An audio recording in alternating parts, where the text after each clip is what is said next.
Ladies and gentlemen, good day and welcome to Acme Solar Holdings Limited Q3 FY26 earnings conference call hosted by Motilal Oswal Financial Services Limited. As a reminder, all participant lines will be in the listen-only mode, and there will be an opportunity for you to ask questions after the presentation concludes. Should you need assistance during this conference call, please signal an operator by pressing star then 0 on a touch-tone phone. Please note that this conference is being recorded. I now hand the conference over to Mr. Abhishek Nigam from Motilal Oswal Financial Services Limited. Thank you, and over to you, sir. Yeah, thanks, Shivam. Good morning, everyone, and thank you so much for joining in. And on behalf of the company, we have with us today Mr. Manoj Kumar Upadhyay, Chairman and Managing Director, Mr. Nikhil Dhingra, CEO, Mr. Rajat Kumar Singh, Group CFO, Mr. Ankit Verma, Head of Corporate Finance, and Mr. Arun Chopra, Head of Finance and Accounts.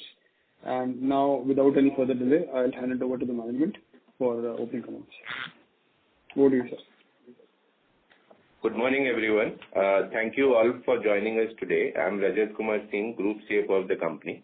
I'm joined by our founder and chairman, Mr. Manoj Kumar Upadhyay, Mr. Nikhil Dhingra, our CEO, Mr. Ankit Verma, Head of Corporate Finance, and Mr. Arun Chopra, Head of Finance and Accounts.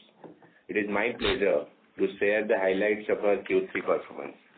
So I would like to start with sector highlights and their implications on us.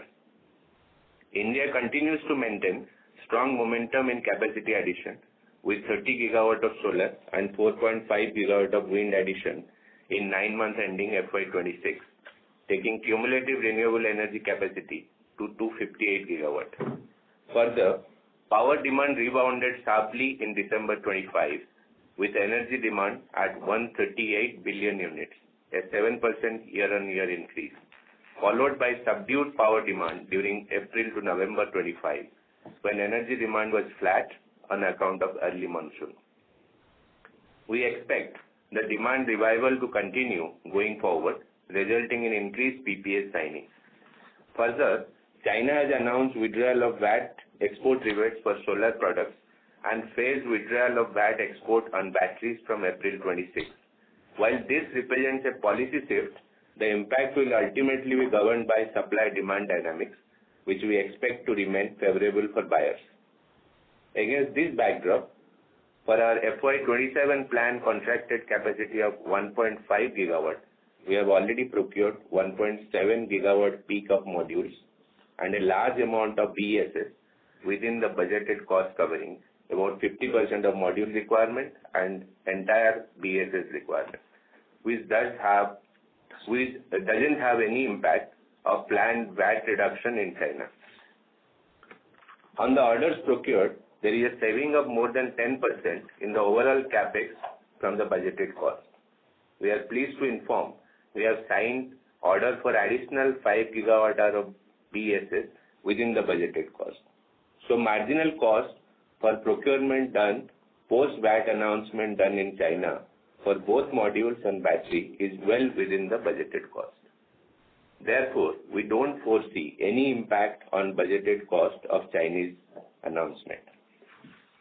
On curtailment, there are two kinds of curtailment, transmission linked and grid stability related.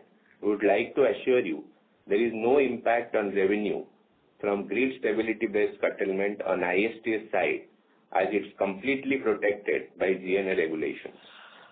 There is only transmission infrastructure related curtailment due to in-process transmission links, which is temporary. This doesn't impact any long-term GNA holders, as once granted, there is no impact of such curtailment. For us, we faced one-time curtailment loss of about 17.5 crore in our 300 megawatt Sikar project due to operations under temporary GNA during the quarter.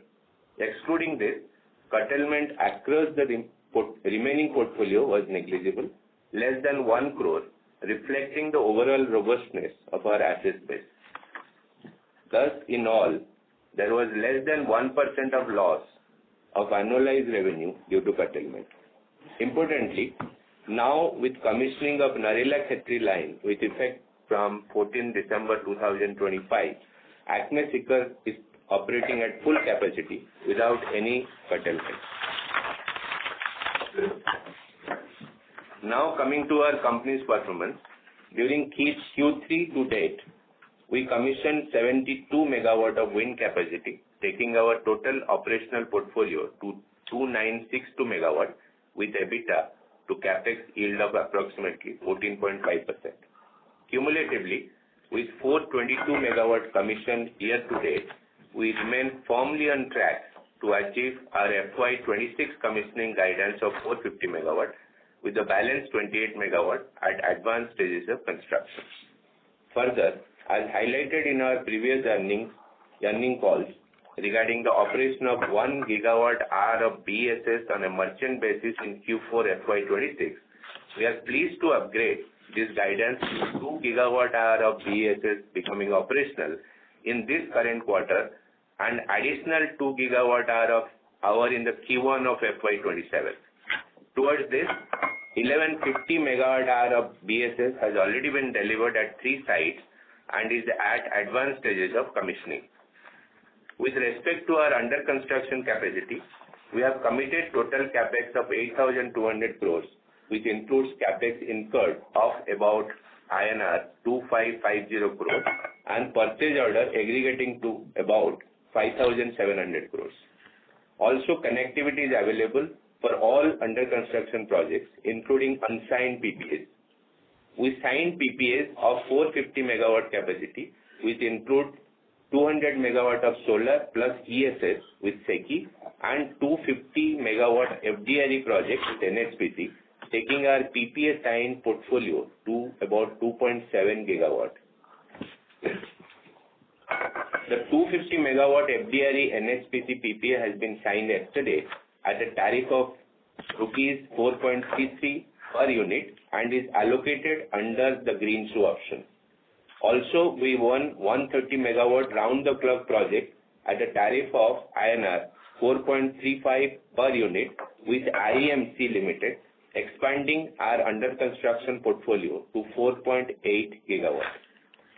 This project is for procurement of power by Indian Railways and requires a minimum annual availability of 75% for the first 3 years from commissioning and 85% thereafter.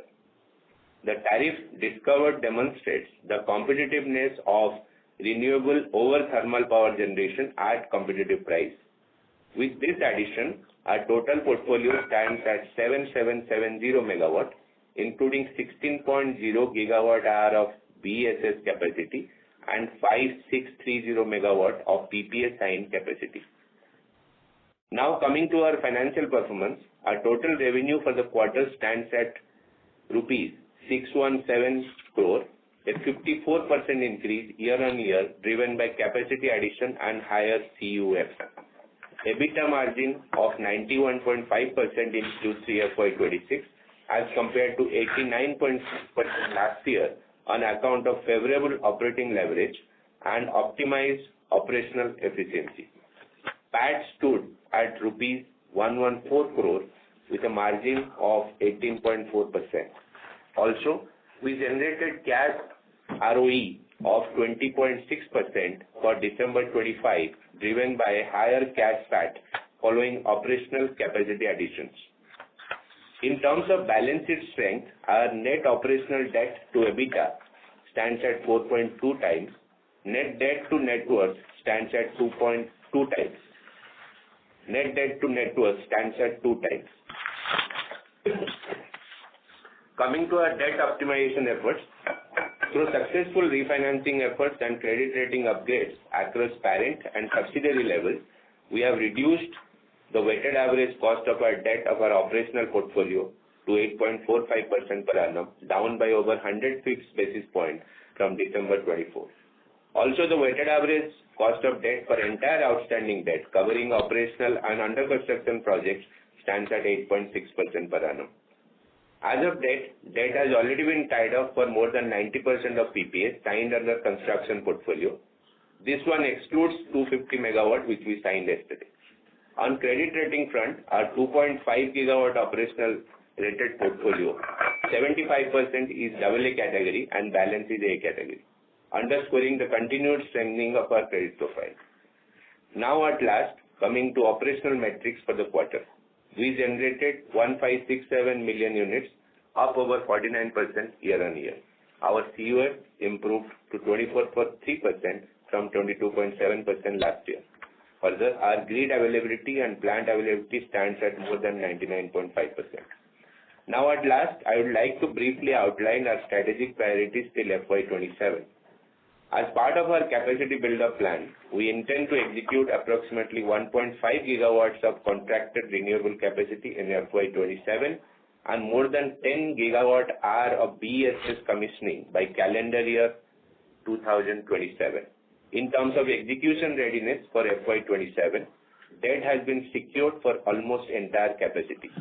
Land acquisition has been completed for majority of the projects.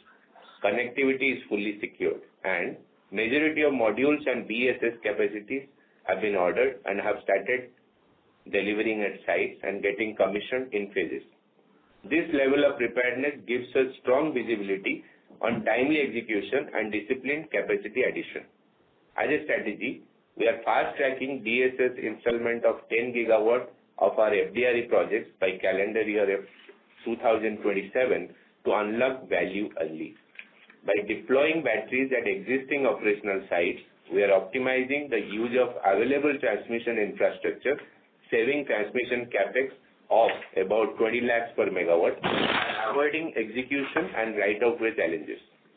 This approach is expected to enable early cash flow generation while ensuring seamless integration of BESS with the respective FDRE projects upon full commissioning, where they will continue to operate under long-term PPAs for 25 years.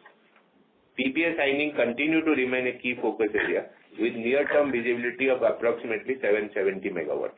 This includes invitation received for signing of 130 megawatt REMCL PPA and PSA consent secured from the DISCOMs for 640 megawatt with the regulatory approvals at an advanced stage. Further, as a measure of readiness, we have about 7.5 gigawatt of secured and applied connectivity inventory available for upcoming bids, over and above existing portfolio, coming live in phases till FY33. Also, we'll focus on winning new projects that meet our threshold return criteria to progress towards our target of 10 gigawatt operational capacity by 2030. With that, I now open the floor for questions.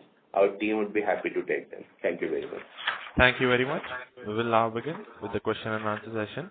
Anyone who wishes to ask a question may press star and 1 on the touchtone telephone. If you wish to remove yourself from the question queue, you may press star and 2. Participants are requested to use handsets while asking a question. Ladies and gentlemen, we will wait for a moment while the question queue assembles.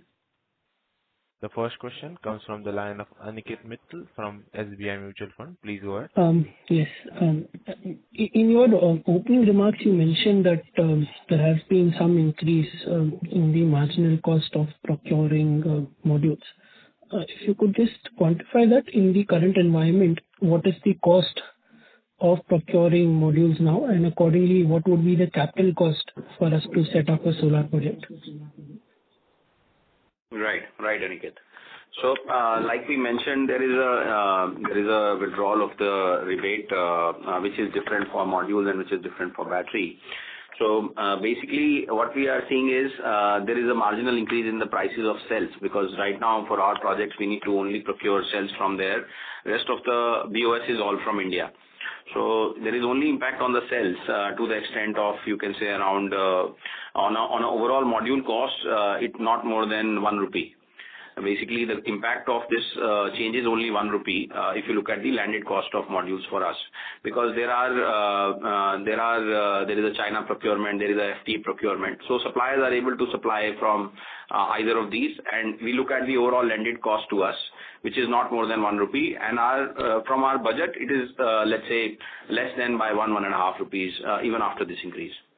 No, the other thing is important to share here. 50% we have already procured, which was where this 1 rupees was not counted for, or it was not there.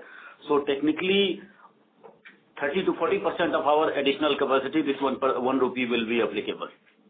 The other thing is, in terms of the impact, usually we have seen in the past, this kind of impact happens at the transition phase of the procurement. What we also do is we procured quite a lot of modules before March. That is we expedited our orders, and we have lined up deliveries for quite a lot of modules prior to March.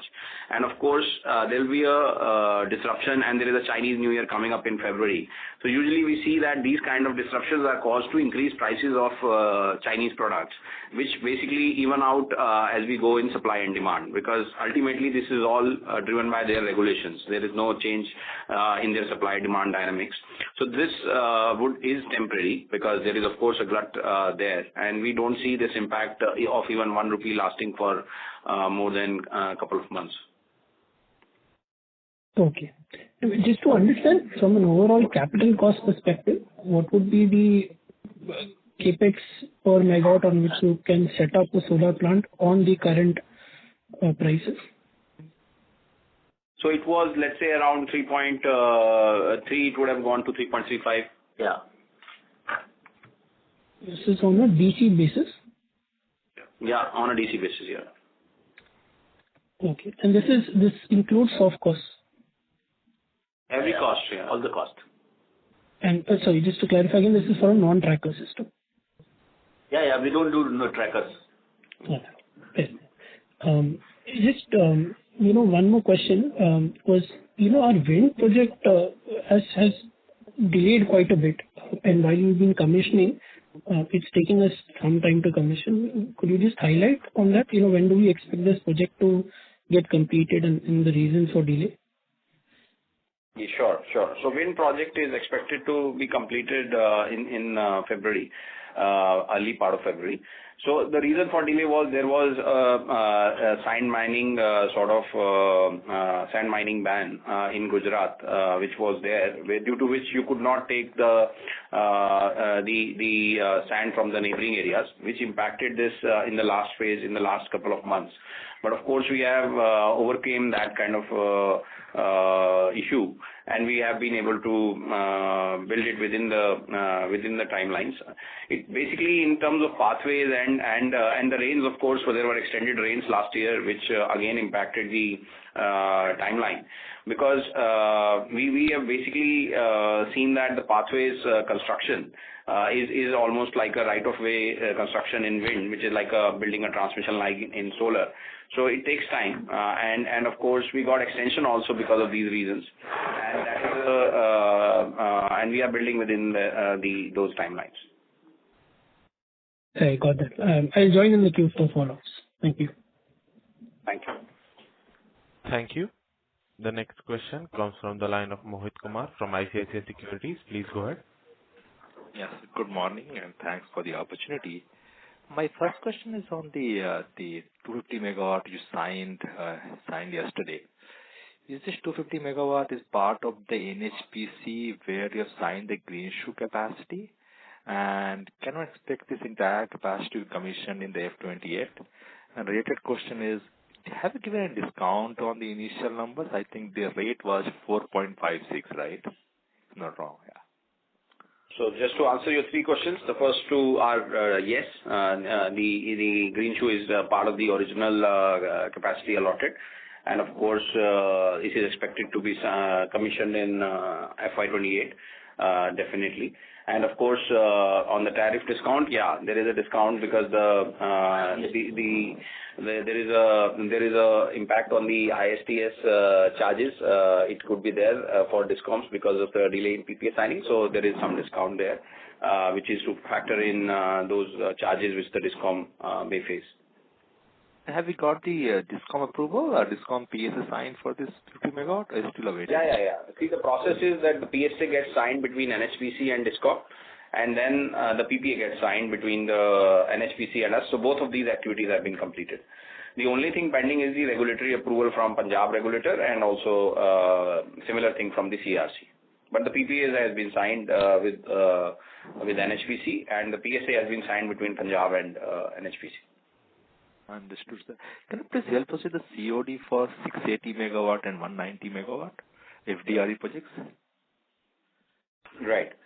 So, in terms of the 190 megawatt projects, we are targeting FY27 for the project. And for the NHPC projects, it is FY28. And these are in sync with the substation timelines at both these projects.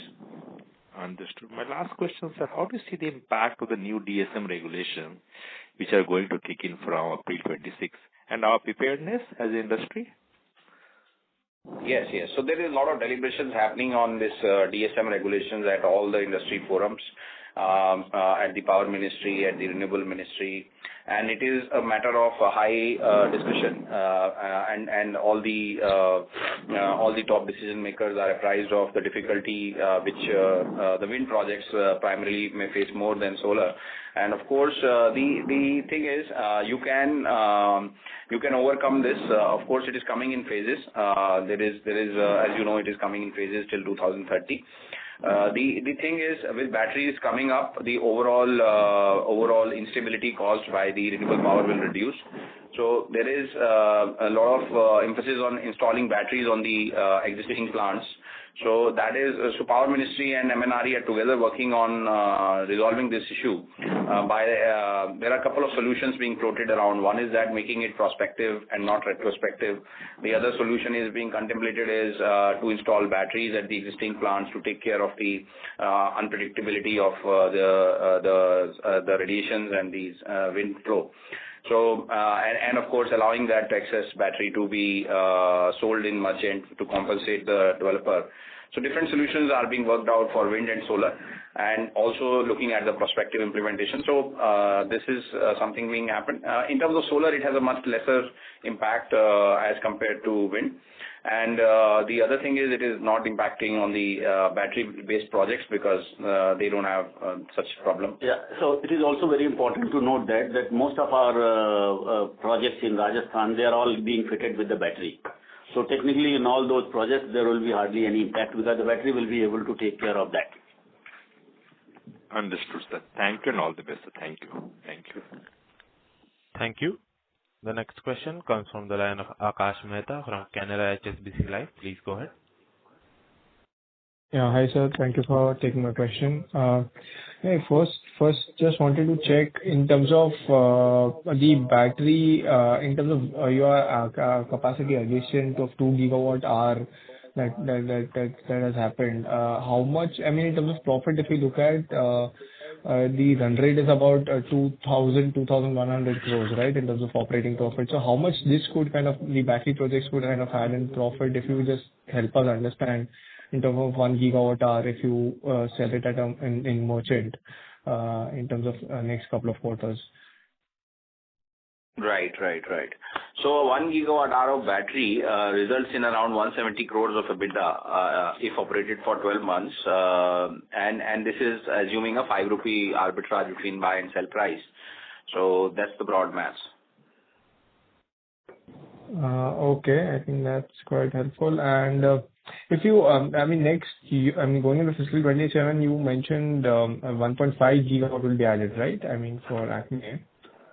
In terms of battery, yeah, in FY27 we plan to install around 4 gigawatt hour. But FY27 it's around 4 gigawatt hour, and CY27 10 gigawatt hour. No, in terms of total capacity addition, I mean in terms of the overall plants, yeah. So FY27 1.5 gigawatts of contracted capacity we will install. And battery addition is, let's say, 4 gigawatt hour in FY27, and which is, of course, in some cases part of the project, in some cases merchant, and around 6 gigawatt hour more in rest of the CY27. So 1.5 gigawatt of capacity, which is scheduled for commissioning in FY27, will require roughly battery capacity of roughly 3.3 gigawatt hour. And over and above, anyway, this will get installed and be integrated to FDRE projects. And over and above, roughly 1.5 to 2 gigawatt will further get installed. So these are 1.5 gigawatt mostly FDRE. So they technically will be 3.5 gigawatt of solar, some 500 megawatt of wind, and 3.5 megawatt hour gigawatt hour of battery. Okay, I think that's fair. So this will come in over quarter, or this is more of first half or second half? I mean, if we just help us with that. Yeah, basically, see, this is the connectivity timelines for each substation. So yeah, it is coming actually in very there is some capacity which is coming up in the first around Q2 of FY27. So starting from Q2, these will all come up. Okay, that helps a lot. Of course, in battery installation will happen from this quarter only. But in terms of the full project commissioning, FDRE commissioning, that will start from Q2. Okay. And lastly, on the industry level, have you seen any pickup in terms of the PPA signing? I mean, there are existing around 40 gigawatt of PPA that's there in the system. But I mean, what's your view, and how much time it will kind of take to for the market to kind of absorb this? So see, everybody is trying to make an effort to streamline the takeoff, and of course, as the power demand has gone up, so of course there are a couple of elections also coming up. So we will see that there will be a takeoff in terms of the PP at the industry level. Couple of reasons for that. One is that the bids are now coming with the demand centric bids. And there is a lot of reduction in the new bids which are coming, which is of course increasing the demand for the existing PPAs. The other thing with existing PPAs is they are to be done with Chinese cells, and of course the cost which a developer is able to offer is a competitive, and also the ISTS waivers, because the connectivities tagged up with these projects are coming up early, like 26, 27, 28. Every state wants to take benefit of the ISTS waiver charges because it's a very tangible number. So there is an incentive inbuilt in these bids for the projects to take up. And of course, now with streamlining of RIAs, which is being contemplated, wherein no competing bid for an existing bid will come up, which will be further increase the takeoff. Because what happens is, one RIA comes up with a bid which is undercutted by another bid, which is unlikely to happen in the future. So that is why we will take off. As far as we are concerned, we have a near-term visibility of, we have signed PPAs as mentioned in our presentation, and we have near-term visibility of 770 megawatts. We have signed around 450 megawatts this quarter. So as you can see, we are an example of that these PPAs are happening, and of course it will happen. What happens is states are trying to aggregate large procurements. They are doing it in phases because quite a bit of pipeline is there, like you rightly mentioned, 40 gigawatt. So everybody is picking and choosing in terms of what they want to buy. Most of the states have peak power requirements, so they are trying and fit their peak power requirements along with the available pipeline. So we think that there will be a good takeoff in the next 1 or 2 quarters because there has been quite some time where people have deliberated each state, and there are large states, 5-7 states, which are likely to buy. I think that answered my question. Thanks a lot, and all the very best. Thank you. Thank you. The next question comes from the line of Apurva Bahadur from IIFL Capital. Please go ahead. Hi, sir. Thank you for taking that question. I had a query around the battery commissioning. When should we expect the first BESS to be commissioned? And secondly, will it be modular, as in like solar modules, can we keep on adding those containers and probably start operating them parallelly, or do we have to require for a site to reach a critical size before commissioning it? Thank you, Apurva, for the query. So basically, it is modular. We have already taken CA approval for around more than 580 megawatt hour of battery commissioning. So it will be, we are doing it parallel execution at 3 sites. So you will see that each of these sites, there are 1 gigawatt hour plus of installation at 2 sites, and 1 site is around, you can say, closer to a gigawatt hour.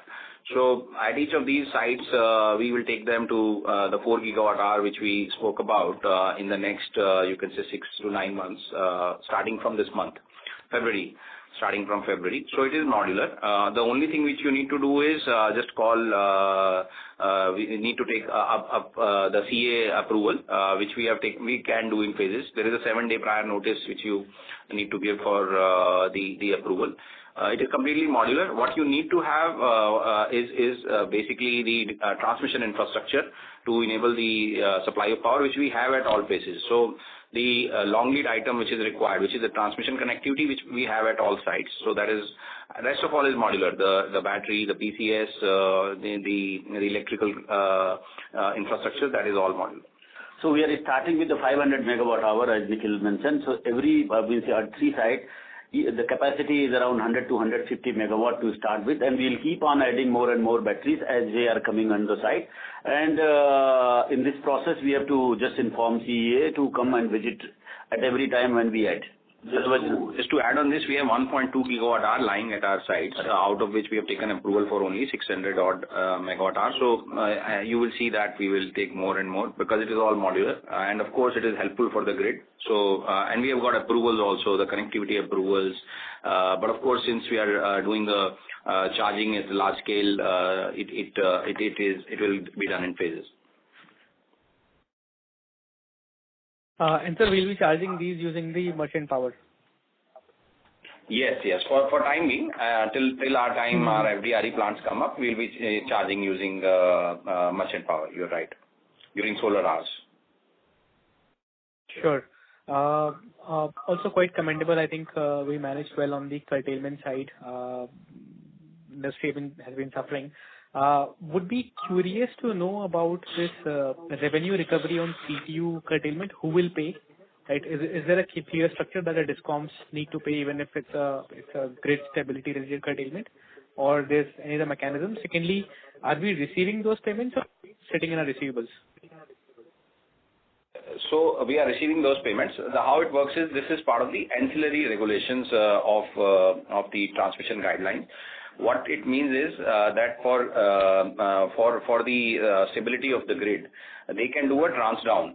Basically, what it means is that for the grid stability, if the CEA or NRLDC chooses to adjust your power, the state can't adjust its schedule. State has to get the same amount of units it was supposed to get, and it has to pay because it has got those units. It has to pay for it.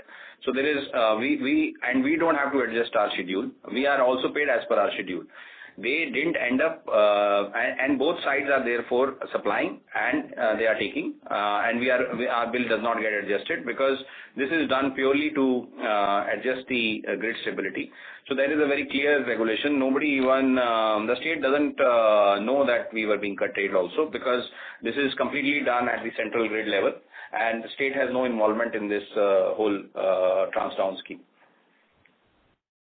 Sure. And sir, where we are connected to the state grid, how has been the situation on curtailment?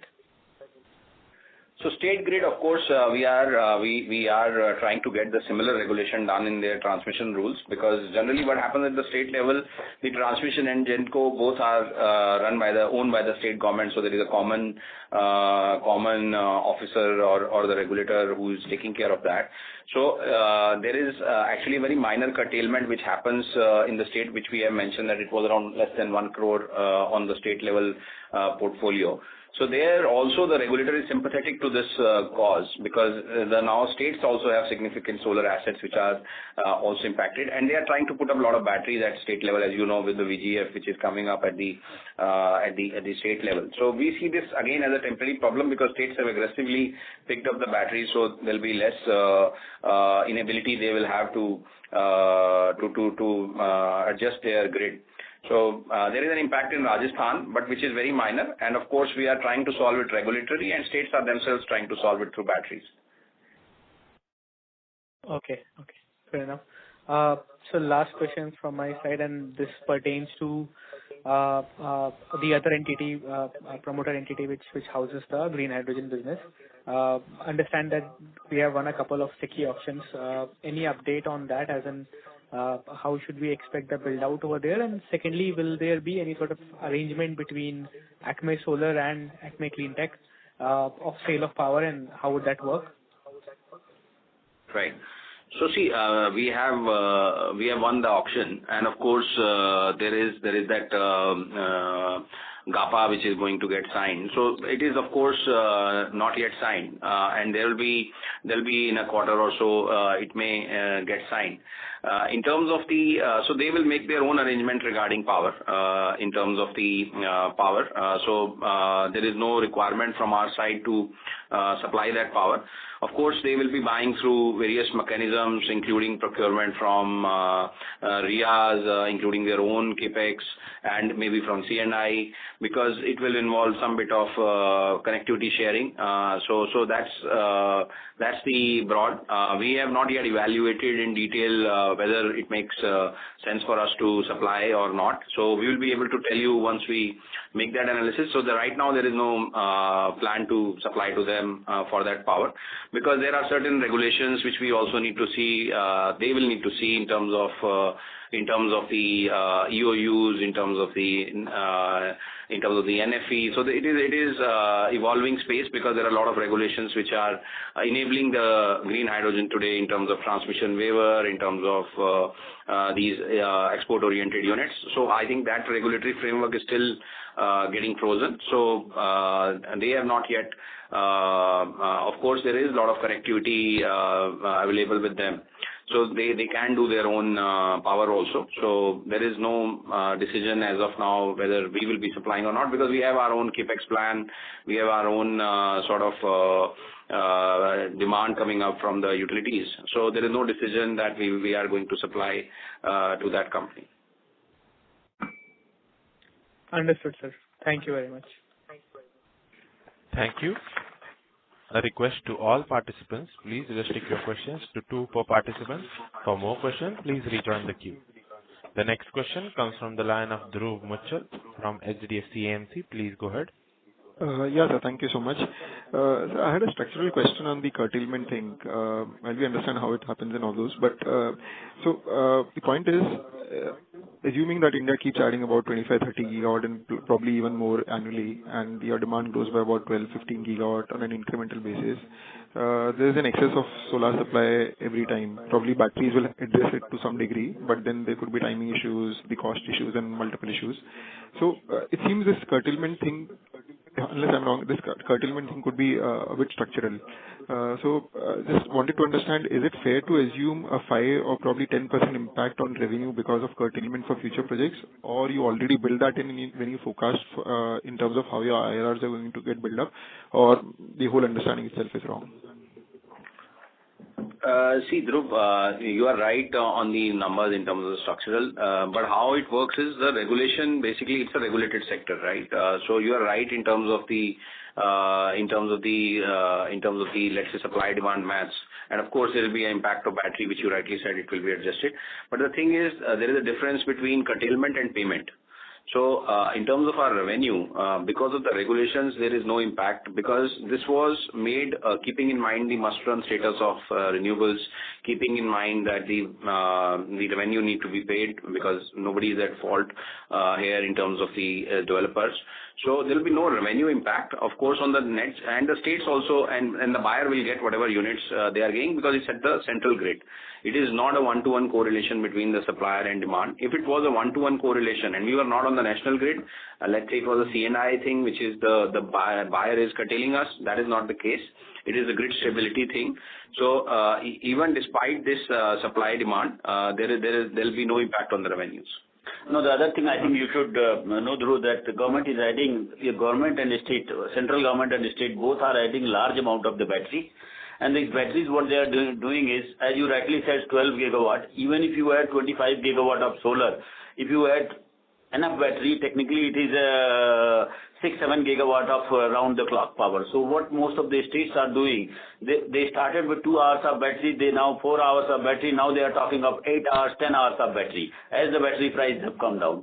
So you'll see that more or less they get optimized.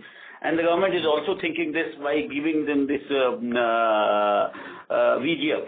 So from the central government, instead of building additional transmission capacity, they found out that giving this VGF is for the battery, what will happen is it will also create additional capacity from existing grid. So in terms of the two facts, the Power Grid is also building the ancillary batteries on a large scale. They have come up with a tender for in South. They are building their battery. Power Grid is also has a plan to put batteries. And NEP has a 300 gigawatt hour plan by 2030 for the battery. So of course, everybody is aware of this issue. But as far as our payment is concerned, that is not at risk. Sure. No, so just extending, sorry to just extend this a bit. I understand the batteries will happen in this, but the only risk that we see, at least from a few years perspective, is that the bids that we have seen in batteries are extremely, probably it's for the external guide teams, some of the players have bid extremely low. And given how the battery prices have changed, some of these bids might not actually convert to physical assets. And that realization will happen over a period of time, and the states will then rebid, and all those things will happen. So this creates a timing gap, probably, I don't know, 2 years, 3 years, or probably it can be lower. So during the timing gap, can this be a thing? I understand you are assured because of your payment, and there is a difference between dispatch and your payment. But if the quantum keeps on increasing, do you have a pushback from the system that this is too much now, we can't handle this? So just trying to understand how the system works. No, of course. It's a very valid problem, which, there is a lot of discussion going on about converting the existing solar into battery and freeing up the existing connectivity, which is there at ISTS. So, there are various solutions for reducing the peak supply of solar power, because, we have around 52 gigawatts of CTU connected renewable today. And this 52 gigawatt of solar and wind, out of which wind is only 10 gigawatts, it can be converted into peak power in the existing construct of the PPAs. So there are some low-hanging fruits in terms of solving this problem, which everybody is mindful of. So there is, and in terms of the bids, there is a large capacity coming up from credible developers in terms of the FDRE, in terms of the peak power. If you even adjust the state level bids which are there, and that is mostly at STU. The state level bids where you are seeing excessive competition, they are mostly at STU. And they are not at CTU. We are talking mostly about CTU here, right? Because our playing field is CTU. So there you have not seen those kind of bids and those kind of irrational competition, because that has happened at the state level where there is a VGF, and so there is, you should separate the two, the credibility of the developers doing the CTU projects, the Power Grid, which is highly credible, and the developers which are doing not standalone batteries, but a battery cum solar, which you require extensive connectivity, extensive land purchase. So the issues you are seeing is mostly on the STU level bids at the state substations. And plus, government is mindful of the CTU level issue, which they are trying to solve. Got it. Sure. Thank you. And just one quick question is, on slide 7, you mentioned about connectivity inventory for upcoming bids. So this is over and above the LOA bids you have, right? I mean, for the future bids that you will be placing, this is connected for that. Yes. Got it. Yeah, perfect. you are correct. Got it. Thank you so much. Then all the best. Thanks. Thank you.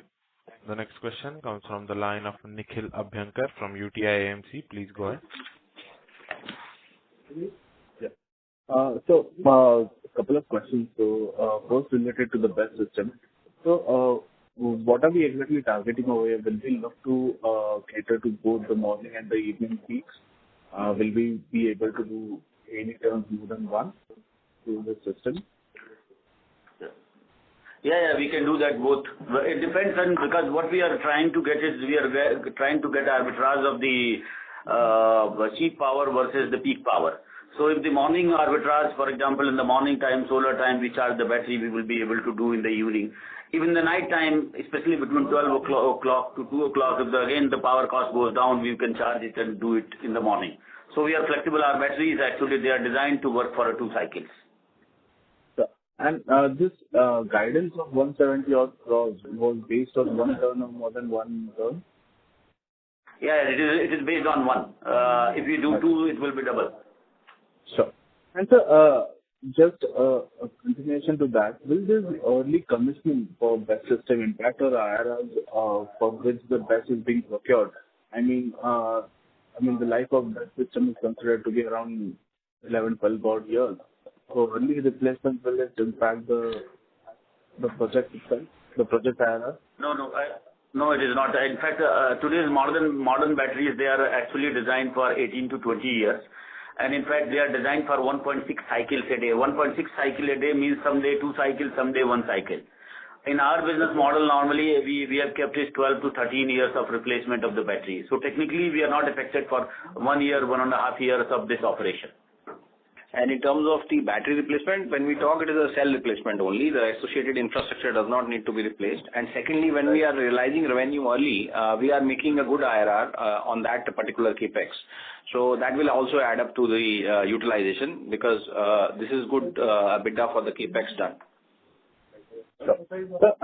And just on the under construction portfolio, so can you just give us the timelines in terms of expected capacity which you expect to get commissioned in, say, next 2 years, 28, 27 and 28, and the related CapEx as well? So yeah, like we said, 1.5 gigawatts is likely to happen by FY27, right? And in addition to that, around 2 gigawatt hour of battery, which is of course, so these are the BESS is part of it. So 1.5 gigawatt by FY27 right. And 1.1 gigawatt by FY28. So let's say we have around 2.6 gigawatt of signed PPAs, right? Because let us track the signed PPAs, because as and when PPA gets signed, right, we can upgrade this thing. So let's simplify things. So FY27, 1.5 gigawatt. FY28, 1.1 gigawatt. So in terms of capex is around 12,000 crores for this FY27 till capacity, and you can say around 10,000 crore for the 1.1 in FY28. And this includes the BESS cost as well? This includes the BESS cost as well, yes. Okay. And sir, on the unsigned PPA projects portfolio, do you expect any movement or, not really?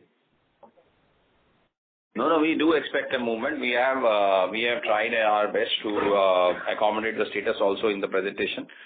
We have said that in the near term, 770 megawatts of additional PPA signing, in addition to what we have done, of 450 megawatt. So we expect those to move for reasons we mentioned earlier during the call, in terms of the attractiveness because of the ISTS waiver, which is currently going on, the timeliness of land purchase and every availability which the supply side has. So we expect the movement, and also because of the less bids which are coming off a similar sort of construct. So we expect these PPAs to move and large states to buy. And just a final question, of the current under construction portfolio, can you give us how much DCR modules will you require in the next 2 years? We don't need any DCR. Okay, got it. Perfect. Thank you and all. Thank you. The next question comes from the line of Yogesh Patil from Dolat Capital. Please go ahead. Thanks, sir. I have a couple of questions. Sir, questions related to again connectivity. Till date, we have 2.1 gigawatt kind of capacity is under LOA. If you could give us how much of this capacity is having a GNA approvals and a temporary GNA approvals at this stage. And correct me if I'm wrong, correct understanding that all of our PPA signed capacity has a full GNA access. Yes. So basically, you get a in principle approval, then you get a final approval. That is at the you can say pre-build out stage, right? So we have got the connectivity approval for the whole capacity where PPA is signed. And this GNA, whether it is a short term or a long term, is operationalized when the system is built, right? So when your system is fully built, you get a long term GNA, and in terms of, let's say, if there is any element which is not complete, you can get a short term GNA and you can supply power.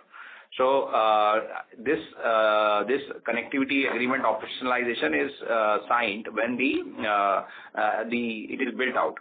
So right now we have connectivity, full connectivity allotted for the PPA signed and unsigned both, like we said, and we have excess inventory of around 7 gigawatts of additional connectivity. This GNA, of course, we have dates for each and every substation within the timelines we are targeting. And that is why we have given the current schedule of those transmission lines, we have scheduled the CODs. And also in terms of a regulatory point, that if there is a delay due to any element of the transmission line, there is a automatic extension given in the PPAs for that sort of delay, which compensates. And we also track on a monthly basis actual site visits to that CTU substation. Where are they in terms of the actual progress of that transmission link? And of course, if there is a delay at their end, we adjust our capex to save on the IDC. So in our existing ongoing projects, we are fully tracking that, and we have synced up our transmission, our commissioning dates as per that. Yeah. So the second question need a small understanding on procurement of the equipment for the project. At the time of entering into the contract with the equipment supplier from India or China, do you sign this contract generally in case of Indian rupee terms or US dollar terms? So with all the Indian suppliers, and it includes the Chinese suppliers who are based in India, like the turbine suppliers, the transformer suppliers, the inverter suppliers. There are actually quite a lot of Chinese suppliers who have manufacturing or assembly in India. So they are all done in rupees. I can give you examples of a lot of these suppliers who are Chinese but based in India, so they are all rupee. Most of that is rupee. The only bit which is done in dollars is the batteries. Batteries and cell by the module supplier, not by us. Yeah. So the only thing which is done is the batteries. And in some cases, we have tried and got, you can say, GIS, which is again bought out from India, again from a Chinese supplier, but they are billing it from India. So only batteries is in dollars, rest is all in rupee. Okay. And the last one, do you sign the fixed price contract with the equipment supplier or a flexible price contract? I mean, if the solar module raw material prices goes up, goes down, who takes the losses or the profits of this contract? So we have realized over a period of time that signing these flexible contracts have not much value because sometimes because of the regulatory changes or any change, these prices are difficult to hold. Even if you take you can say a CPPG or any sort of regulatory mechanism, it is difficult for anybody to service. So we always sign a fixed price contract with no linkages, and these are all short-term contracts wherein the supply starts from, let's say, maximum couple of months, including the shipping time. So, and we try and sign with the large suppliers who have such kind of monthly capacities, such that they are able to service a large volume within a month of production. So we don't sign flexible contracts. Thanks a lot. All the best. Thank you. The next question comes from the line of Saurabh Arya from Oaklane Capital. Please go ahead. Yeah, hi sir. Congrats on good set of numbers. Couple of clarification actually. The first one is the green shoe which we have won with NHPC. So just want to understand, this was not part of the last year presentation. I mean to say last quarter presentation. Is it like a new win one should consider? Right, Saurabh. So you are right. It was not part of our presentation because see, green shoe is something which happens later than the original allotment. Our PPA, as you know, got signed for the original allotment quite a long while back. So we had no clarity on the signing of this PPA till the time the regulator, the NHPC, told us that they are seeing the demand for this power, considering the connectivities we have, considering the availability of supplying power we have. And then very short term, we were able to get this signed. So, and this happened between the last quarter and this quarter. So that is why we are updating, because till the time we don't take green shoe projects until they fructify, because that is something which is tentative. So that is the reason they were not part of our last presentation. But then, let's say you are already building this project and it had scheduled timeline of June 27. So would this be accommodated at same place in terms of connectivity, land, and everything? So how can the planning be so quick within a span of 12 months for something which is just one?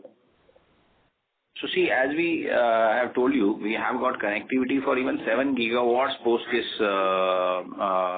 the allotted this thing. So, we are not treating the under construction projects and the PPA signed projects as far as the land and transmission line are concerned, because they are long lead items. And connectivity, of course, without connectivity, you can't hope to be in business. Even bidding is not advisable. So we have land, transmission line, right, which is going on, and also we have let's say long lead items also, like a power transformer ordered, because we are very confident that these things will happen. If this PPA does not get signed, the other PPA can get signed. So when we plan a project, we plan a particular set of sites which we keep on developing. Of course, we don't order batteries, we don't order modules, and we don't take any financing. Till then, we push through our equity. So, and this is not sudden. These are all sites which are developed. When we are telling you that 770 megawatt of PPA will also get signed, right? So for those sites also, we have the land and transmission line, because we see because of this transmission waiver thing, you need to do that. If you don't do that, you will not get a customer for your PPA, because the customer wants the power before the June 27 or before June 28, because these are the timelines. Post June 28, everybody is equal, right? Because there is no differentiation in terms of the transmission waiver, and it reduces the attractiveness of the CTU connected projects. So it is important to do that, and we have been doing that. Sure. And if you could, break up this 770 megawatt, which is further PPA signing you are expecting, does it pertain to old projects or new projects? So yeah, this 770 megawatt is a mix of old and new projects, and of course, like I said just before this, it's a function of the preparedness. When a state is looking at of course, he looks at his own requirement in terms of peak power. So all these have a peak power element, and also they have a high peak power element. Basically, they look at the mix of how much peak power are you able to supply, how much wind power also sometimes they have peculiar requirements depending on each state to state, depending on their power profile. So it's a mix of old and new projects, and of course it's based on their requirement, and also the timelines in which we are able to supply and the readiness, because see, a lot of states have procured power which are not coming on time because of the connectivity delays, because of the land delays. So they are really trying to see whether you can deliver that power within the timeline, because everybody is very conscious about these timelines now. So this is a mix of old and new. We have not disclosed the exact thing, because we will like to disclose once the PPA gets signed. But of course, they are in advanced stages of regulatory approvals. Fair enough. Thank you very much, sir. All the best. Thank you. Thank you.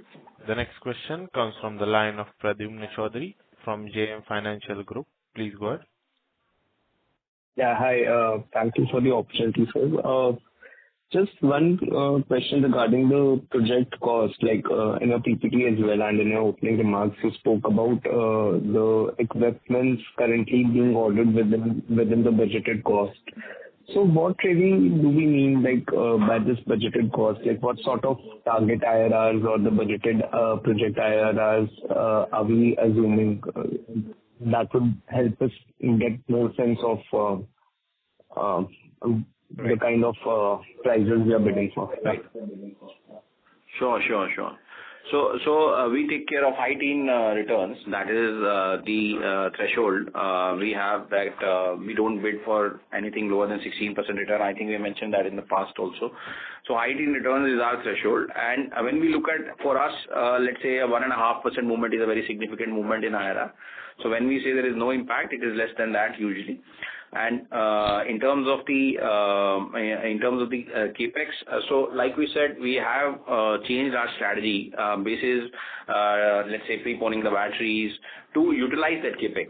We are able to order batteries at a short time because we have connectivities which are operational and which can take batteries. See, nobody will be able to keep batteries for more than 6 months because they degrade. Right, and because there is a capex involved, there is interest during construction. So only a developer who can make them operational will be able to get those batteries. So that is why these returns are not impacted, because we are able to get those batteries, because there is so much capacity established in the world, primarily China, so there are very few guys who are able to take deliveries, let's say in March, April, May, right? That is how world works, right? In terms of what actually can you take. There may be somebody who is willing to give them an order for next year, but they will not put a price for that guy. All right, but like my concern relates more to the fact that the projects where the tariffs have already been decided, and I'm assuming the batteries or the solar modules are ordered towards the end of the project capex, right? So there, how are we really protecting ourselves? Even there, we are within the budget, and especially for the ones where 50% of the remaining, like you said, that 50%. We've already ordered, and for the remaining 50%, it's still yet to be ordered. So for what are plans for the remaining 50%? Right, Pradeep. So Pradman, so why do we say that we are within budget is because, see, the policy change. There is a policy change in China, right? So post that policy change in April, we have April delivery, which is happening at a price which is, you can say, much less than the budgeted cost, which is a high teen returns. So that is why we are saying that we are within budgeted cost, because the marginal delivery we are taking in April, basis the April price, post the regulations, is also well within the range.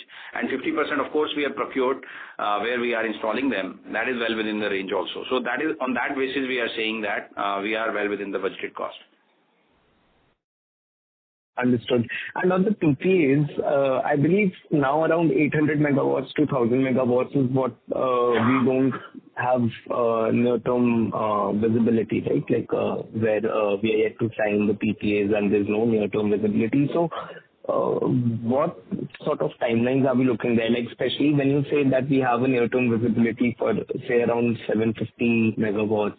So by near term, you're meaning the next 3-6 months? Is that what is reasonable to assume? And what about the remaining ones? Again, the reason, if you can just repeat the reason you gave for us expecting acceleration in PPA signings. I know you answered to one of the previous participants, but I didn't really understand it. So if you can just repeat the reason as well.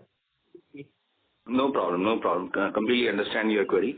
So in terms of the beyond 770 megawatts, right, there is a very, when we say near term, we basically say that when there is a buyer approval. Basically, the first thing you need in a PPA discussion is the buyer approval, whether they are okay to take that offering or not. So we have buyer approval for this much capacity. We don't have written buyer approval for the rest of it. That is why we did not say near-term number. But there is a very good chance of those PPAs also getting signed in the next quarter only, right? Which is around 700 megawatt more other than 770 megawatts. And why did we not put it? Because there is no written buyer approval we have, right? And there are differences in how each state procure power. Somebody takes a prior regulator approval, somebody takes a post-signing approval. So there are various stages in a PPA implementation. The PPA gets signed. Somebody takes a prior approval, which is good for us because it includes definitiveness. Somebody takes a post-facto approval, that is also fine. We have to go along with it. So that 750 megawatts more of FDRE hybrid PPA, that is again at a very advanced stage. And also there is a timeline difference between each state. So we have not put it because we only want to put it where we have a buyer consent, but there is a 700 megawatt more of PPA which is under advanced discussion, but I don't have a written thing to write. So that is why we did not write it. Understood. And the reason you were saying that overall in the industry we are expecting the PPA signings to accelerate. Could you just repeat that again? Yes. So the reason primarily is that these set of players who have won these bids, right? Of course, they are serious players, and they have made because they have made significant investments on getting connectivities, on offering earnest money deposit, performance bank guarantees, and they have got huge fixed cost in terms of teams. So most of the players who have won these bids, 42 gigawatt of bids, are quite serious about building those projects in 2026, 27, and 28. and this is the period which gets you a ISTS waiver as a buyer. Basically, you're aware that ISTS waiver is expiring on the central grid in 26 in phases. So the states find it, and states which don't have a good renewable at their own state, they don't have flexibility to build state-connected projects because they are expensive, because the sunlight is not there. So those states particularly will be very keen to buy these CTU-connected projects which have a transmission waiver element built in. And who can supply to them? Nobody where the bid happens today will be able to supply with the ISTS waiver in hand, right? Because the bid cycle itself is very long. They take 90 days to do an auction, and then there is a LOA. There is and there is of course the element of buying the Chinese cells or Indian cells also, which make the price slightly costlier. And of course, it will take time. So because of the preparedness of the supply side, and also on the demand side, this ISTS waiver expiring, these two are making a attractive win-win proposition. The only hitch which was coming was there are concurrent offerings of similar kind outstanding from various bidding agencies, which is making the choice difficult for these buyers. So that is the reason the PPAs were taking time, because it was actually done, let's say, on a standalone basis by all four agencies, which created a sort of glut of supply of these PPAs, which leads to delay. So as people choose what they want to buy, and the suppliers also customize their offerings and choose what they want to sell, how it will be attractive to the buyer, I think it will clear. And of course, the power demand in last year also plays on people's mind, that how do I see the power demand coming up. So some of these, and of course there are elections, every year we have some election, which also delay these things. So, and there is a cycle itself which takes time. So we are expecting these things to happen because of the preparedness and also because of the regulatory ISTS waiver thing. And usually this ISTS waiver, how much on a per, like in terms of the tariff, can it cost additional once for the projects commissioning post 28? So see, there is each state has a different sort of charges depending on how much their transmission infrastructure is utilized currently. So let's say if there is no rebate, the power it could go to up to 1 rupee, more than 1 rupee if there is no rebate. For solar, actually, this will be at a different CUF. So, for example, if it is only solar, it may go up to 1 rupees 30, 1 rupees 40 paisa. If it is solar plus battery, it can come down to 80 paisa. If it is FDRE, it can further come down to 30, 40 paisa. That's why you will see more and more power is round-the-clock power or FDRE to reduce the impact of the FDRE, to reduce the impact of ISTS waiver in future. It's very substantial. For each state we have seen, it is very substantial, because NHPC and SECI and all these agencies are very mindful that can you give it before 27, 28, and it is very important. We have not seen a state who does not care about it. All right. And my last question is regarding the under construction projects. So are we, like, of course, our execution has been brilliant, but on the grid construction, are the grids also corresponding grids, are they coming up on time, or are we expecting certain delays over the next couple of years, the projects that we've planned to launch, commission? See, there was it's a very hotly reviewed project thing at all levels. So in terms of the planning of these transmission projects, there are a lot of changes which have happened over the last few years. They have given let's say, earlier they used to plan it in 18 months. Now they are giving a 24 to 30 month period to these transmission period. They are planning it early. They are coming up. So this gives a lot of time for these guys to come up on the committed time and not getting extended. So of course, what we are seeing is we have kept a buffer of a quarter delay in all our planning. So, and of course this can happen because depending on what are they upgrading, right? In some cases they are building a transmission line. In some cases there is no transmission line. So if there is a transmission line, there could be let's say a 1 quarter delay because of ROW issues and other things. But if there is a local installation of you can say infrastructure, electrical infrastructure only, then the delay is very much unlikely because these are a local execution. But by and large, we track the various cycles of these transmission infrastructure, and we don't see a delay in where there is no transmission line, but where a transmission line, a 3-month delay can be there, and we keep on monitoring our capex as per that. If we foresee that it could extend, we defer that capex, and also we can take the strategy of, we have already done that, right? To hedge that risk, we had called batteries at the operational substations. We have broken the plant into two, right? The batteries at the operational substations where there is no risk at all, and then the modules at those plants where the new infrastructure is coming up.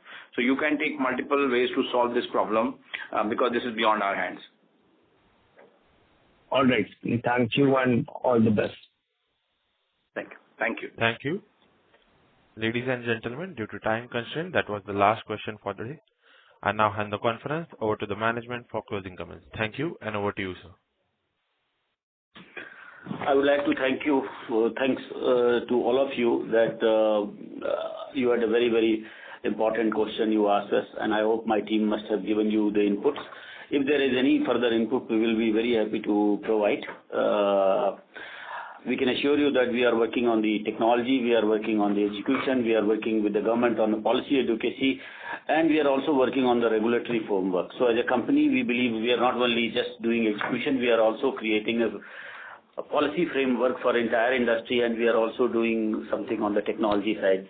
I think I must have shared with you in my last presentation that we are already testing perovskite technology, and we believe that that will be very useful in the coming years. So we have already started tests that will give the industry as well as ACME as input to see that whether the technology moves from the current silicon based to perovskite based.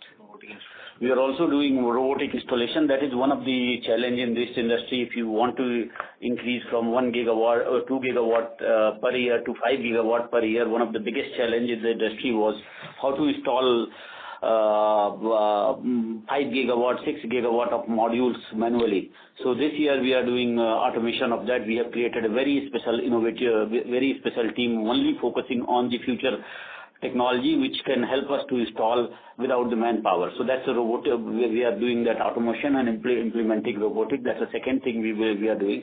Third thing, we have applied for the patent on the 2-3 areas.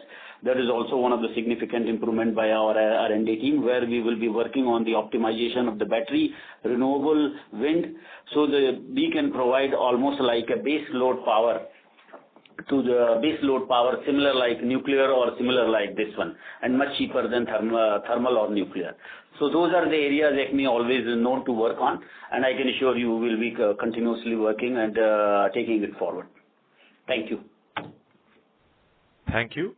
On behalf of Acme Solar Holdings and Motilal Oswal Financial Services Limited, that concludes this conference. Thank you for joining us, and you may now disconnect your line.